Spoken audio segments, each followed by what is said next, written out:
Donc vas-y, donc t'es à 1300, monte à 1400. Et augmenter la vitesse de rotation du moteur revient à donner plus de puissance au vent. Nous voici devant un simulateur d'une petite éolienne. Cette installation minimaliste permet d'en apprendre plus sur la création du courant électrique.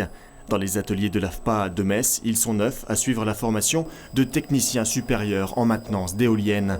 Avec un bac STI 2D, 2D pour développement durable, Thibaut a déjà des notions en énergie renouvelable. Il suit cette formation pour se perfectionner dans l'éolien. Le travail est assez atypique, donc ça change un peu des métiers qu'on connaît un peu tous. Mon papa est mécano, donc la mécanique, il en fait, et je me suis toujours un peu intéressé en regardant.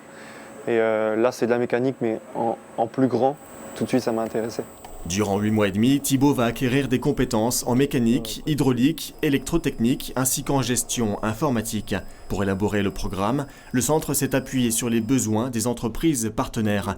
Parce que si le métier est en devenir, les techniciens en éolien sont encore peu nombreux. On s'est rendu compte que le métier technicien supérieur en maintenance éolienne était malheureusement difficile à recruter du fait de la pluralité des compétences. Et donc l'AFPA a décidé en fin 2017 de lancer ce premier cursus de formation. Et en fait, on est vraiment parti du besoin de nos partenaires de recruter pour monter ce programme. Et l'une des compétences pour travailler sur des éoliennes s'acquiert à l'extérieur. Sur cet échafaudage, les candidats se familiarisent avec les manœuvres de sécurité, indispensables pour travailler sur une éolienne qui culmine à 100 voire 110 mètres de haut. Ça arrive rarement, mais en cas d'accident, les techniciens doivent pouvoir évacuer l'éolienne le plus rapidement possible. Et donc le travail du geste est obligatoire puisqu'il faut que ça puisse être fonctionnel le jour où ils en auront besoin. Et donc si un candidat a le vertige, il peut oublier cette formation alors? C'est un prérequis, on ne peut pas faire sans. Thibaut n'est pas sujet au vertige. Nous le retrouvons 2 semaines plus tard sur le terrain. Il est en stage chez Nordex.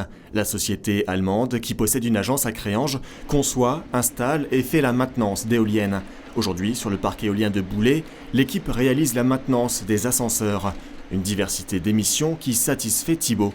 On voit vraiment ce que c'est la vie de technicien en maintenance éolien. C'est impressionnant, hein, il y a plein de conditions à respecter, toujours bien être en sécurité. Bien sûr, j'attendais beaucoup de la période-là pour voir si je pourrais éventuellement faire mon métier. Et pour l'instant, c'est positif.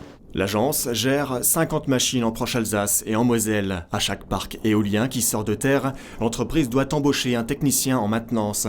Un recrutement qui n'est pas si évident. La compétence, du vertige, celle-là n'est pas donnée à tout le monde. Donc forcément, des gens pensent que la maintenance éolienne est une maintenance, courante.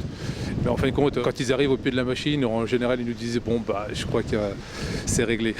La société a embauché l'année dernière un élève de l'AFPA et recherche actuellement un nouveau technicien de maintenance.